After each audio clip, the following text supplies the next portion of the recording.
I want to be a business owner. Outside of those things, have you come across any other maybe like challenges or things that you've learned as a business owner that you're like, damn, I wish I knew that? Yeah, there are some that I've come across, and that's being too nice. Okay. So when I say make good choices and focus on what you should be focusing on Yeah. and with an end goal, that's because I've done that in the past where I've, not to say that I've been taken advantage of, not in that way, but more so just Yeah. being assertive. Okay. Not and do it in a nice way. You can still be assertive and state what it is that you're going to be doing, but do it in a nice way and really focus on what your end goal is and how it's going to benefit you as opposed to not being afraid to voice your opinion or yeah. Well, and I think a lot of people go through that when they run a business. Mhm. Again, whether you're doing what you're doing, whether you're doing what I'm doing, whether you're, a construction guy, whether you're anybody, Mhm. right? You're going to sometimes feel like maybe you can't speak your mind. Mhm. And especially if you're just getting clients for the first time or whatever the case is, because there are clients out there that will take advantage of you because they realize you are a small business and they have the ability to do that because maybe you are nicer than the big corporate company that is going to take money directly out of their account on a certain day at a certain time. And if they don't, they're being sent to creditors, Mhm. right? Mhm. And it's unfortunate when clients sometimes think like that. And they are out there, unfortunately, and they do. But there's also on the flip side, there's really good clients. Mhm. And there are really good clients that sometimes do need a little bit extra help on being like, hey, I can't pay on the 15th. I can maybe pay on the 18th, but I just want to give you a heads up. Mhm. Right. And being able to have communication with clients. And I think what you said about being able to be assertive with your clients so you don't feel like you're getting taken advantage of. Mhm. I know in my business, one of the things that we do offer for clients are monthly payments for certain programs. Mhm. Right. And one of the things that I had to learn to bake into my contracts were I'm flexible. We bill on the 1st and the 15th of every month.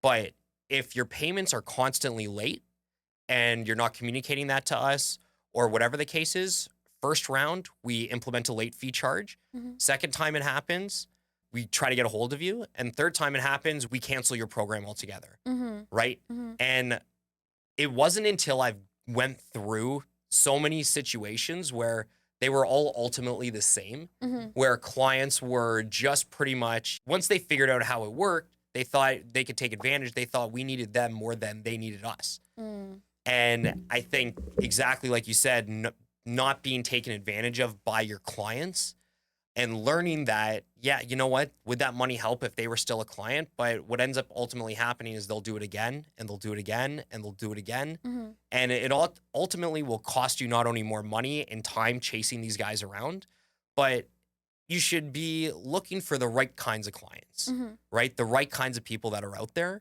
that are going to be the clients that pay on time. If they don't, they're going to call you. When you call them, they're going to answer the phone. There's going to be a really good relationship there with them just based off finding the right people to be with. Yeah, definitely. I agree with that. And like, I see it as like, there's two different kinds of clients. There's clients I can help and clients I can't help, right? Yeah. Maybe not even right now, but maybe in the future. And it's important to be assertive because for me at least, I'd Yeah. rather be respected than liked, Yeah. right? Okay. Ultimately, when you are respected, you are liked. But, sometimes people want to be people pleasers. Yeah. And so when you're assertive or when you're actually being taken advantage of by a client, you have to think like, Yeah. it's my coaching brain. Yeah. I always feel like I have to switch. So those clients taking advantage of you, or are you taking advantage of yourself, Yeah. right? Yeah. By letting them do that to you. Yeah. Like a lot of the times people are mirrors to us. So if someone's doing that to you, again, that's something you're allowing. Yeah. So you're kind of taking advantage of yourself in that way. Maybe because maybe you don't think you have a lot to offer, you're doubting yourself or whatever it is. Yeah. And so you're like, well, I need this client because maybe I can't move on to somebody else because I won't find somebody else, Yeah. right? I won't find other clients, so I need to Yeah. hold on to that. So it's another way to look at it as well. Yeah, no, that's a great way of putting it. Like Mhm. holding the mirror up to yourself, really, and taking accountability Mhm. for that. Because again, business owners, you got to be accountable, right? And if we're not accountable and we're not understanding that these things are what make us accountable on our day to day, it'll ultimately form into what kind of business owners we become, Mhm. right? Mhm. So, no, I really like that. in itself. I've never actually thought about it that way. Yeah, and it's hard being a business owner. Yeah, Like, it is. It's not to say that it's all on you. It's hard being a business No. owner because we feel like we have to be yes men because we have a service we're offering. Yeah, Right? for sure. And it's funny, and I'm going to bring up a story that's like sort of off topic, but not really. Sure. One of the things for me that was really hard as a business owner, and I didn't even really think about this at first, but benefits. Okay, like I went to the dentist today for the first time in 8 years, they told me. Wow. They were like, listen, man, when was the not last time judging, you were don't in worry. here? They were like, when was the last time you were? I was like 8 years ago. Mm. And they pulled it up. They're like, yeah, man, it's so nice to see you, this and that. I'm like, yeah, man, that's cool. But like, I need you guys in here now. I was in there for the last 2 days. These guys were working on me. And they're like, why haven't you been here? I'm like, I don't have insurance. I never had insurance before this year when I thought finally revenues are good. I want to spend money on stuff that makes sense. So I got a benefits plan. There I you was go. like, that was something that as a business owner, I never really thought of when first starting a business. That I wish I would have, because I would have maxed out my benefits at my company I was at right before I decided to jump off the ship and swim towards the island. Right? Yeah. Because it's one of these things too that even if you're not a business owner and you're just a regular employee somewhere, I can almost guarantee you, you have a great benefits plan. And some people are like, yeah, I'm going to use it. I'm just going to get massages. I'm going to do this. But it's like, Massages are the best. Yeah. and it's like, as nice as those are, but also just use them all. Use all of them, because you're going to the dentist is important, checking your eyes, getting those exams. I didn't even know what a unit of scaling cost till I talked to them. I'm like, how long is a unit of scaling? They're like 10 minutes. I'm like, how much is it? Like $200. Yeah. I'm like, okay, that's great. Like, how many of those do I get? 4. How many are we using? 6.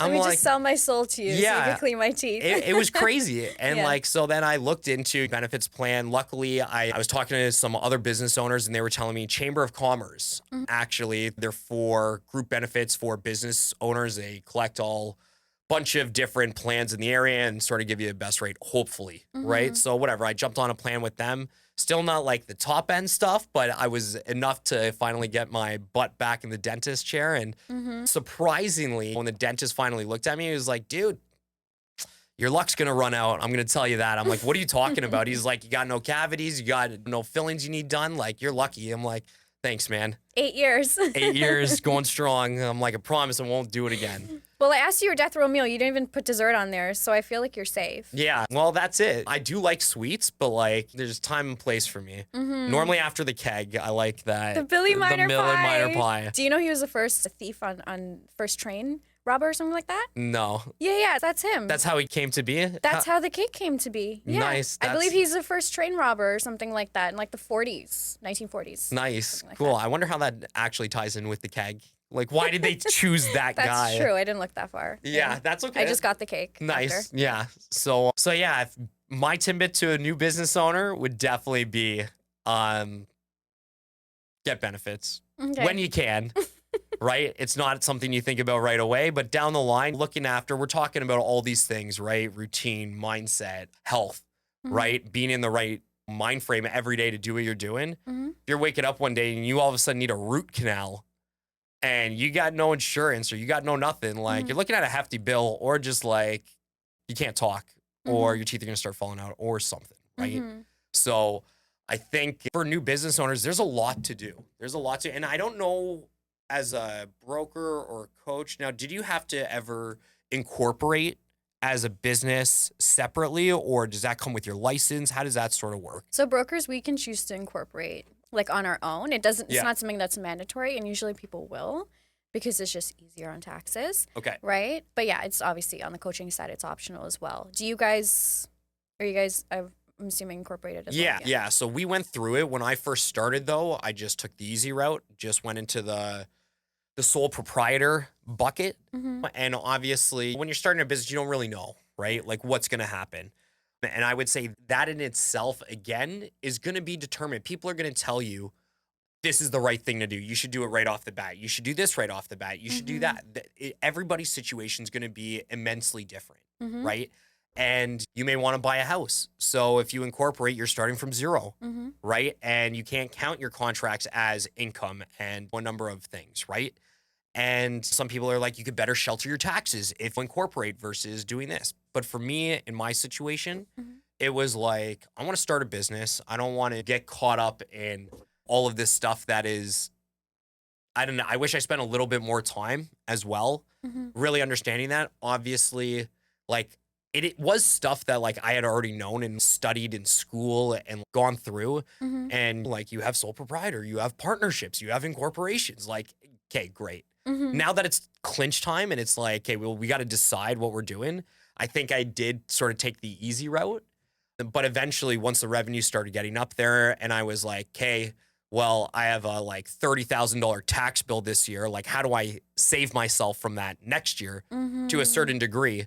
That's really where I had to dive into it. And again, just like probably getting a mortgage, like looking into these things, they are super, super important to realize as a new business, how you could go about these, right? Because you could get absolutely rinsed trying to incorporate your business, right? I'm not sure about yourself. Did you end up incorporating? I did. And here's an important thing too that we were talking about on the phone, which is good for incorporating. It's not just if you're a business owner. If you're looking to invest long-term in real estate, incorporating is really good as well. So like that's another tidbit for anyone who's like watching this and wanting to invest in real estate and get more than just 1 or 2 properties. Great way to protect your assets. And I think one thing we forgot to mention for like people that are new business owners is networking. That's really important. 100%. And underrated. I think people get nervous about doing that because they're new, but it allows you to build connections, gain more knowledge. Yeah. No, it's definitely one of these things where when I was looking at getting incorporated and stuff like that, I'd called lawyers. I had looked up services online.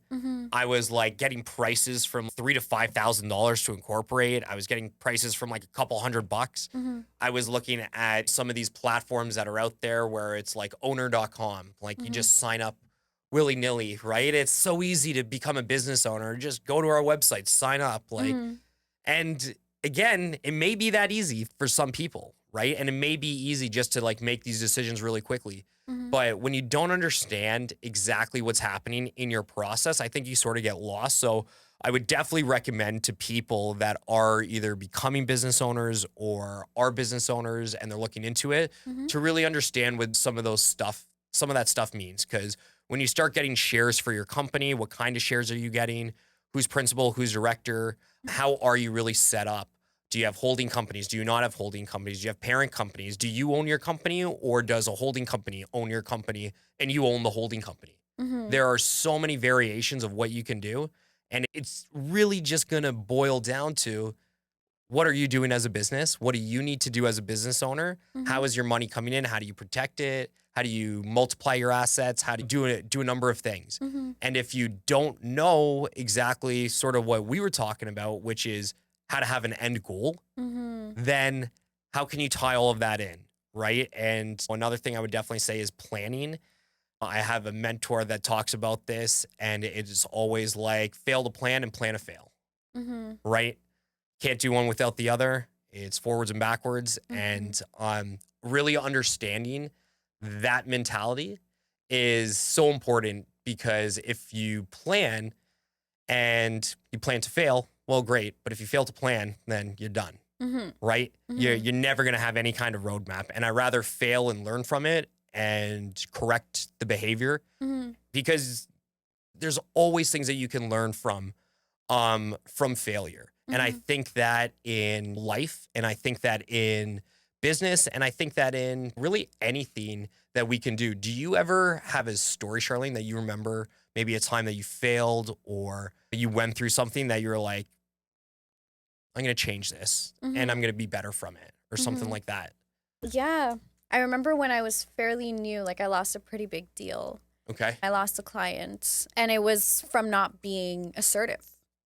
You know, I felt like I was still new. I was still a little bit nervous. I was doing a good job in getting it done. It's just I wasn't like in charge, assertive. And this client was older than me. I was younger. So I feel like that was one of the things where I was like, okay, well, I really have to more so get in the driver's seat. Yeah. And I have to act like this is really my business rather than having that like inferior mindset because I'm younger. For sure. And I'm sure you had to go through that too with starting your own business. Like Easily. when you're younger, there's people older than you and you feel like, yeah.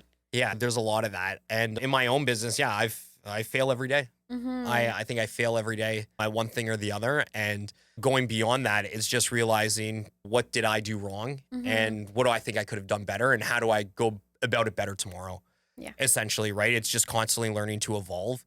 And yeah, in my business, for sure, I've definitely come up against these big companies in Toronto or Edmonton or Calgary that we're bidding on a big project for. And yeah, it doesn't work out sometimes. And you invest a lot of time and money and effort into making these things happen. But a funny story for me was we had a really big deal on the table. It was a deal that we had come across through a person that we had already worked with. It was a tennis club. So we were working with a tennis club here in Toronto, and they have a board of directors. So the board of directors actually loved us. We did this big website project for them, absolutely loved the service, loved everything about it.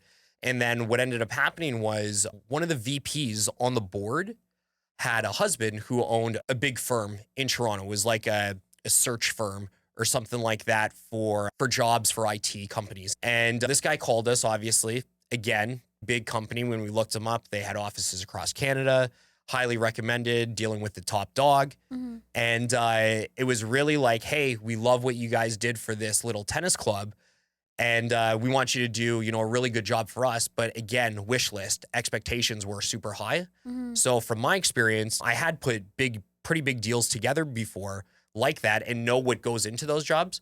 So unfortunately, I think what ended up happening was this guy thought he was going to get an enterprise level website for the same cost that they just got a website for their tennis club. And when I put on paper like $35,000 for this website project that he wanted, wasn't something that he was happy to see, needless to say, right? And what ended up ultimately happening was they told us that it was because of the price and everything else. And funny enough, though, it's still somebody that I do look at when I go online and I check out their website and see what they ultimately did get with the budget that they had asked. And I pair it up against all the things that they asked for. And we would have smashed that job out of the park for what we quoted. And when we look at projects like that, I knew that one wasn't a big project that ended up going well and that we ended up failing from that because maybe it wasn't presented properly. Maybe like I wasn't very clear on why everything was what it was. And maybe I didn't set the bar right away with the client being like, hey, the tennis website and this website are two totally different projects. And if you want everything you're asking for, this is exactly what it's going to cost. And any other firm you go to in the city is going to cost you at least that or more, right? Fast forward to like a year later, ended up in the exact same situation with a company out in Alberta. And they had asked us, same sort of thing. They had a big, huge wish list, wanted a front end website, wanted a back end website, wanted stuff for their board of directors to be able to easily navigate and go through. And same sort of deal, had a big, huge wish list. The difference this time was I actually flew out there, met with the CEO, met with the team that we were talking about, presented them exactly what we were talking about. But this time it was a happy ending and the big ticket website project actually went through. So it was, again, just one of those experiences that as a business owner, knowing that in my first round of big projects, trying to quote these out and learning what I was going to do to either do good or do bad. I think I learned that pretty quickly and realized that I shouldn't be upset when I'm failing at some of these things, like you were saying. I should be able to look at them and then go, okay, what can we do better? How do we be more assertive for that deal? How do we go through this properly? And when that deal came around and I played all the cards right and they stacked us up against like 5 other companies too. I'm in a room with like 5 other owners of 5 other companies being like, great, okay, I'm going next. Like, what's my turn? I'm just going to do this. Like, let's go. And I walked out of there and it was a really cool experience that I got to do. And failure is just part of it. And failure is fun. I used to be really scared of failing before. Yeah. And I'd fail either way. Yeah. But then one time I was like, I failed and I was like, I'm so happy. I'm so excited. It was like a relief that I had finally accepted it. Because it's the process of getting to success. But I think 95% of success is confidence and being like assertive and asking for what you want. It's just most people don't think they deserve what they are asking for. Yeah. So they sell themselves short. Yeah. No, I really like how you put that, right? It's definitely something that I think you got to maybe go through a couple times, right? Maybe some really hard failures or some really bad clients, bad relationships, bad whatever, right?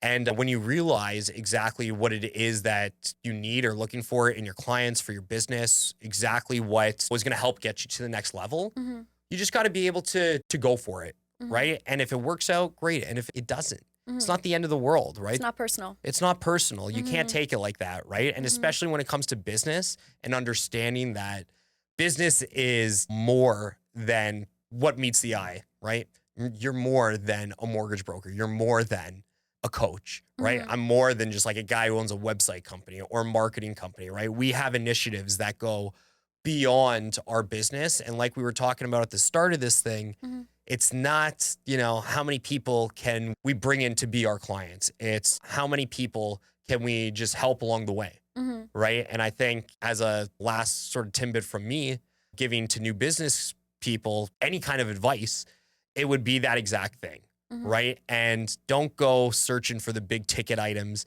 Everybody thinks they got to be number one. They got to be the most revered kind of people. They got to be the most money hungry in the game and all of that. But I think if you really focus on stuff, Charlene, you talked about mindset, routine, being in the right headspace and having your own journey, I think that in itself speaks volume, right?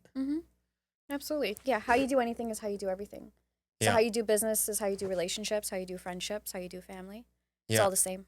For sure. So you have to make sure that you feel good and everything else will be, That's awesome. So I think as we wrap up here, what final words of wisdom would you want to sign off for people? Again, maybe they're interested in mortgages, maybe they're interested in coaching, maybe they're interested in mindset, maybe a tidbit for new business owners. What are your final thoughts on it all? Well, for me, I'm going to say across the board, I'm interested in like the human aspect of people. Awesome. And that applies to everything you've just said. And so it's not being afraid to ask for what you want. Yeah. Right? Being confident. Yeah. And working on yourself so that you know what you're asking for is what you actually deserve. Because a lot of times we'll self-sabotage ourselves in business or anything. Yeah. Because we don't actually think we can charge that price or offer what someone's asking for. And we can.